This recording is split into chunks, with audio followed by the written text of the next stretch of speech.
Come on, bro. Just download it. There's so many hot girls on this app, Mark pleaded, swiping through a barrage of attractive women to prove his point. Look, I just matched with one. I'm telling you, dude, it works. I had always been leery of dating sites, but I'd be lying if I said my curiosity wasn't piqued. I don't know, man. Kinder. It's an obvious Tinder knockoff. Plus, I don't know if I'm ready to put myself back out there just yet. Mara really screwed me up, I retorted, hoping that not-so-subtle jab at my ex would thwart his attempts to persuade me. Okay, how long has it been now? 6 months? You gotta move on. You're a great guy and any girl will be lucky to have you. Just because you picked one bad apple from the bunch doesn't mean they're all rotten. Pulling at my heartstrings, you sly bastard. I'll consider it, alright? Fuck yeah. You won't regret it, Jason. I downloaded the app later that night. I was honestly giddy to test it out. If it worked as well as Mark said it did, I'd be elated. Though I'd never admit it to him, the loneliness was beginning to take a toll on me. Mark was right. It was time to move on. I selected a handful of photos that I thought I looked decent in, hurriedly scrolling past a wall of pictures of Mara and me that I hadn't had the heart to delete. Looking at them always sent a pang of grief jolting through my heart, a constant reminder of the mess I'd made. But it was over. I couldn't change the past, only the future. So, with that notion at the forefront of my mind, I steeled my resolve and finally deleted any remaining photos of my ex-girlfriend from my camera roll. After a week, I was a bit underwhelmed at the modest number of girls I'd matched with. When I was fortunate enough to kick off an interesting conversation, it usually fizzled out after a day or so. Give it time. You just got back in the game after 2 years of being off the market. You've got to give yourself a chance to learn how to talk to girls again, Mark advised. Here, let me see your phone. I'll try to give you some pointers to set you in the right direction. I sheepishly handed it to him. Come on, dude. You can't simp over these girls. Hey, you're really pretty isn't going to get you anywhere. Okay, what do you start off with then, Johnny Sins? I start off with a cheesy pickup line.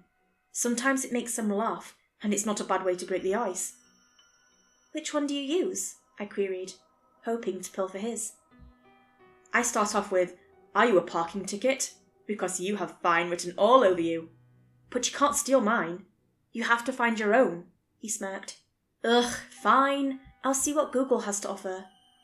After perusing the internet's bountiful selection of awful pickup lines, I settled on a mildly corny one and began to implement it.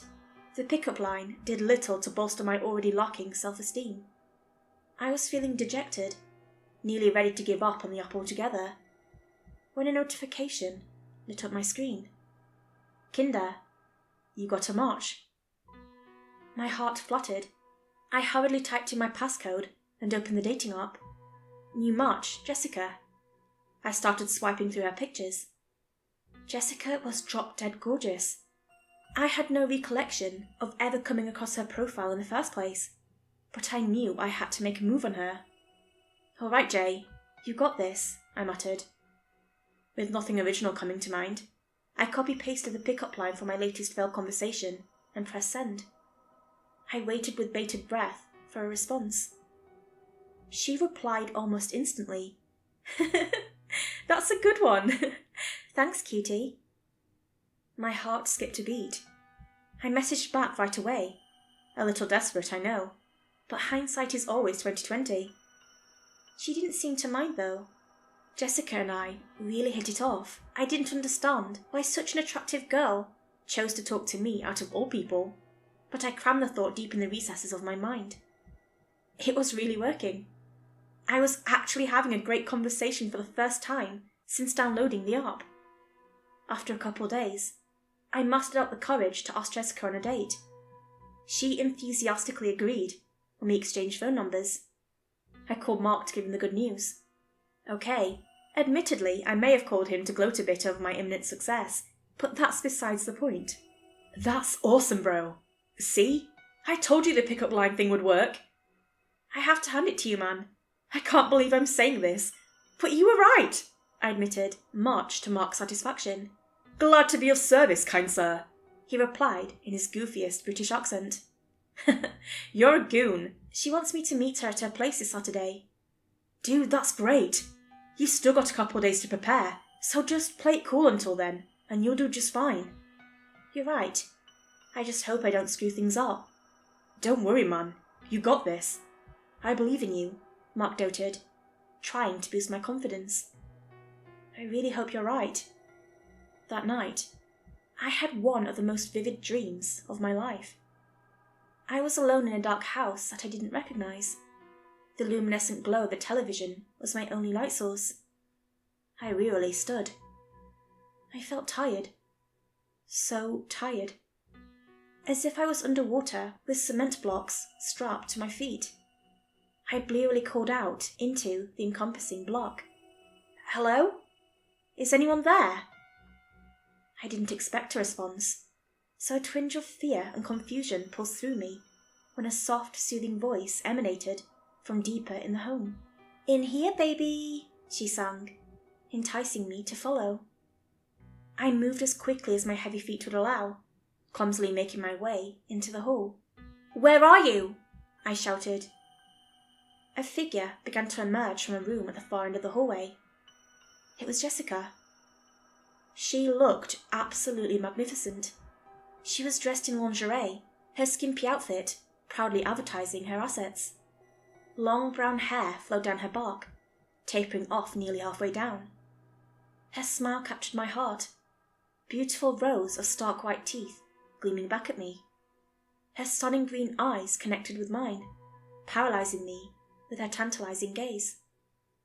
She glided up to me and gently took my hand, lightly dragging me behind her. My heart pounded in my chest. Joy overtook me as we closed the distance to her room, every second mounting to the glorious crescendo that I was dying to experience. Then, right as we reached the doorway to her room, I heard an alarm clock. My eyes sprung open. Disappointment enveloped me as I realized it was just a dream. But it felt so real. Maybe it was a vision. A passing sense of delight bubbled inside me at the thought. I had the exact same dream every night that followed. Each time, Jessica and I would come so close to passing the threshold of her bedroom, only for my alarm to tear me back to consciousness. It was starting to freak me out, with the consistency of it all. I reasoned that because Jessica was on my mind all day, my dreams were reflecting that. I tried not to dwell on it, and focused on mentally preparing myself to meet Jessica in person. The days leading up to our date were full of anxious anticipation. When the day finally came, I was a bundle of nerves. I made sure to look my best, applying extra deodorant to mask the foul stench of the nervous sweat I was certain would come. I left my house a few minutes before 8, shooting Mark a text to let him know of my departure. I pulled into the driveway and messaged Jessica to let her know that I'd arrived. She instantly replied and told me to let myself in. I thought it was a little strange that she wasn't going to greet me at the door, but I ignored the notion and timidly approached the house. Sweat began to pool above my brow as I pushed open the front door. Once I stepped inside, I froze in utter shock. It was the same house from my dreams. Everything matched, even down to the brown splotch on the carpet. Hey, I'm here, I stuttered, announcing my presence. In here, baby, Jessica's sweet voice floated from within the house, luring me farther in. I cautiously trudged into the eerily familiar hall. And there she was. She looked even more gorgeous than she had in my dreams. That long brown hair cascaded down her shoulders. Her petite frame was flawless. Her minuscule amount of clothing clung to her perfect features in a way that only worked to embellish her even further. Her smile stunned me as I stared, transfixed, into her glistening green eyes. She stood seductively in the doorway, beckoning me closer. My legs involuntarily drifted towards her, and in a matter of seconds, I was standing before the radiant enchantress I'd been so eager to meet. She slipped her soft palm into mine, interlacing our fingers, and pulled me into her room. She led me straight to her bed, where she adopted a promiscuous position atop the covers. "Care to join me?" she giggled. "You know it," I replied, donning my best, sexy voice. I swiftly kicked off my shoes, discarding them at the foot of the bed. I began to approach her, but my foot clumsily caught on the corner of the bed frame, sending me crashing to the floor with a loud thump. "Oh my goodness! Are you all right, sweetie?"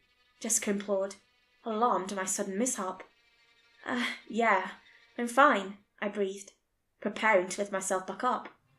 Before I did so, I caught a glimpse under Jessica's bed.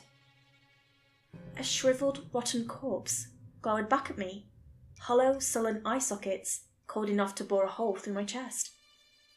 Fear coursed through me. At least 6 mummified husks littered the floor. It looked as if their life force had been drained, leaving behind only an empty shell. "Are you sure you're okay, hun? Mama can make you feel all better." Yeah. I just need to use the restroom real quick," I lied, shuffling to the hall as surreptitiously as I could. "It's down the hall and to the left. Hurry back now, sweetie," she uttered, a tinge of impatience seeping into her words. "Oh, I will." Once she was out of sight, I bolted to the front door, not caring that I'd left my shoes behind. I jumped into my car and floored it out of there, tires squealing as I grappled for traction. Jessica tried calling me repeatedly afterwards. I blocked her number and deleted Kinder. I receive calls from random numbers occasionally, but I can't definitively say that it's her. I have a sinking feeling that I haven't seen the last of her yet, though, because every now and then I still have that same recurring dream. Only now, I always see how it ends. And I wouldn't wish that nightmare upon anyone.